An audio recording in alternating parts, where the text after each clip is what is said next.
So I just saw Eduardo in the hallway, and I congratulated him on a very good victory for Necaxa.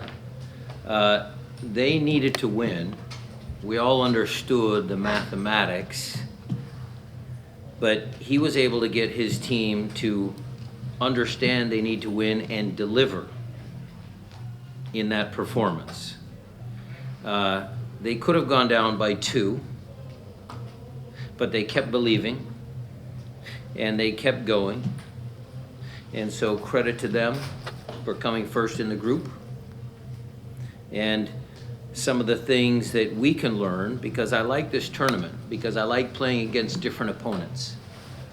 And for some of our guys, the learning curve there is, some of the things that they did to secure the victory are some of the things that we need to include in what we do to make sure that we can continue the success that the Seattle Sounders have had against different opponents in different competitions. So although I'm not pleased with the result, I congratulate Eduardo and his team. It was a very good victory for them. Thank you, Coach. With that, we open the questions here in the room. Start with Jada, please. Thanks for your time, Brian. I wanted to ask, as far as the lineup goes, was that a decision because of the possibility of having a quick turnaround? And then in addition to that, can you give an update on Pedro and JB? The reason for that lineup, Jada, was simply because we knew we might have 3 games in 9 days. There were some concerns that we had with certain players. But the lineup wasn't the challenge. I mean, we went ahead 2-0. I think just the play, when Pedro went down, and look, he's being assessed for groin pain. We will get him an MRI. We'll figure out how bad it is. It's not his hamstring. JP he's being assessed for a concussion there at the end of the game. We'll get all that injury stuff out of the way. But I think the way we set up the team for this block of 3 was fine. I mean, we had control of the game. And then it seemed like the wind after the VAR call, after they disallowed the goal, it just seemed like the wind came out of our sails. And then what further compounded that was just the way we gave up the goal, the first goal. And that just wasn't wasn't a good goal to give up. And I'm sure somebody asked me the details of that later, but we'll get into that. But it just seemed like at 2-0, I thought the game was in control, and then we just lost control. Yeah, Brian. So absolutely, 0 to 20, you're dominating. You almost go up 2-0, and then from 20 to about 45. You haven't looked at the film. What do you think caused that lack of belief, or just that trust, or because it seemed like your team. Our team was out of sync. I'll say it. Their team was out of sync. Why that was, Maz, we'll have to watch a film, because emotionally right now, I'm not so sure that those guys or the coaching staff, we might not have a good answer for you. I mean, look, the first goal, you can't give any team a goal like that. I mean, the ball comes across, okay, we're still in control at 1-0. The ball comes across, and Reed's got to make that clearance. And it drops to the guy. He dribbles around, clip to the far post. Alex just flicked the ball, back behind you. It's out of danger, but he clears it right to the top of the box. Albert's supposed to be there. Danny Leyva can make a play on that ball. And then I've seen Andrew Thomas make those saves in practice all day long. And then really, when you talk about the wind out of the sails and the wind in the sails of our opponent, that was a dramatic shift. It was a 180-degree shift. They went from 2-0 down to 1-1, believing they could win. So, that's the way the game played out. And the counterattacking goal obviously accentuates that. That's on me. That's on me, because I knew that they had a guy up, and we had Reed, and we had Danny, we had Alex. But we could have kept one more guy top of the box. We could have been conservative, but we want to try and score goals. It's just, you know, the risk to reward. And so when we did that corner kick in the second half, same thing, when they kept a guy up, we'll keep another guy, extra guy, top of the box, so that doesn't happen again. But also, you know, look, I'm not going to shy away from this. The players have to take some accountability here. You probably saw it, but you know who the guy was that scored the goal? You want to know where he started from? He was at the near post, and he ran past 10 guys. So, Maz, it's on me, but the players have to share some of that responsibility as well. Felipe? Coach, you just were talking about those things that Necaxa did to make to get the win, and I want to ask you, what were those things that they do that the Sounders didn't do?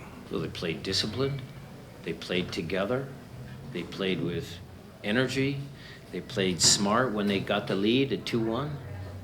There were many things they did. It's a well-coached team. And an update of Pedro de la Vega. I just said it. Groin pain. We will assess him. They'll get an MRI and all that. And JP is being assessed for a concussion. We'll see how that goes. We'll talk to you guys on Tuesday. Coach, how concerning though is it that it's a different injury for Pedro, and the fact that he's a guy with so much expectation? I mean, is there a He's level gonna of be concern? fine. Let's just see how bad it is. You know, he had a good game up until that point. Let's just see. It obviously is concerning. I mean, I'm not going to hide anything, Nico. But I'm sure we'll get a good assessment. We'll take a look at his training regimen again. We'll make sure that the kid can come back. It's not like it's the end of the world. We're still going to continue, and we're going to play well, and we're going to win more games. And when it comes to the rotation, I mean, guys like Alex and Reed didn't seem to have a good game. But what were your thoughts on Alex particularly and Danny Masowski today getting an opportunity at the 9? Look, I feel bad for Danny Masowski and Danny Leyva. Because of Pedro's injury, I was only left with 2 substitution opportunities in the second half. I wasn't going to take those guys off at halftime. My hand was forced to make those subs at halftime. And so I thought Masowski was okay. I mean, some of his movement in behind was good. You know, he's able to draw some of the center backs out and open up some space for other guys. Danny Leyva, look, he's a great kid. You saw some of the passes that he and Obed did together. I mean, I felt bad. But, you know, look, at the end of the day, Alex, Christian, Albert, Jordan when he came on, JP when he came on, Jackson Reagan, Nuhu Tola when he came on. I think the whole group could have played better. That's my opinion.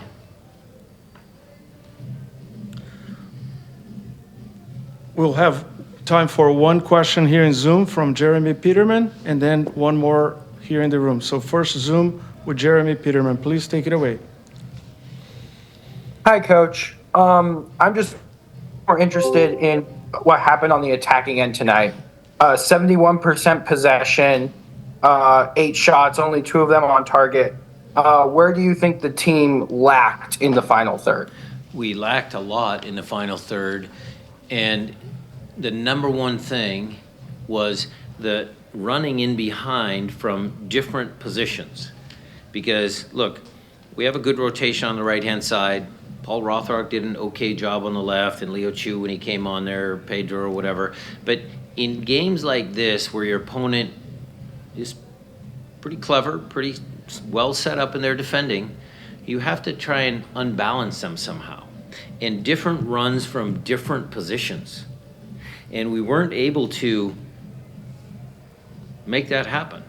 And then at the end of the day, if that's not working, then you saw some of the longer passes that, and look, to be fair to the guys in the locker room, we don't play like that, so it's a little unorthodox for us. But sometimes when you're getting desperate, you hit a long ball like Jordan, up to Jordan, and he was trying to head the ball back down or pick up second pieces and just have a little more chaos in the way you played.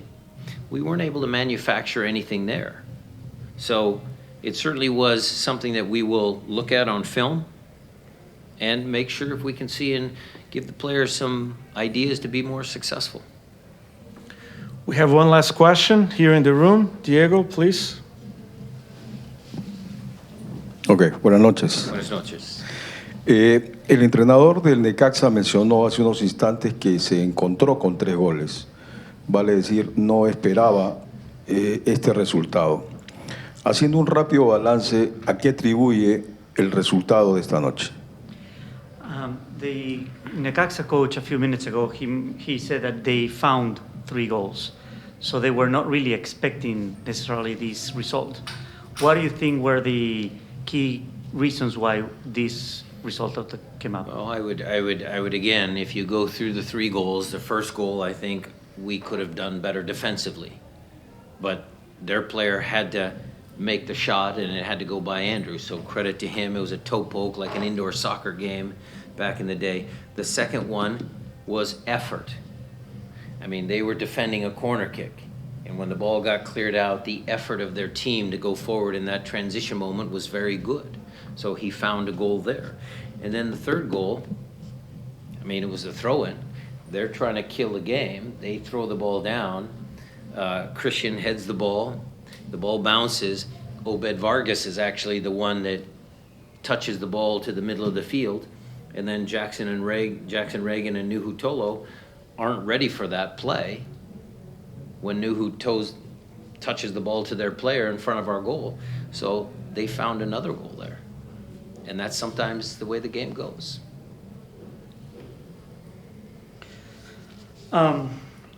Sí, efectivamente, en realidad el primer gol fue un gol que fallamos un poco en defensa, pero crédito al jugador que continuó siguiendo la pelota y logró introducir la pelota en el arco, o sea que hubo un crédito a los jugadores, pero fallamos nosotros en defensa.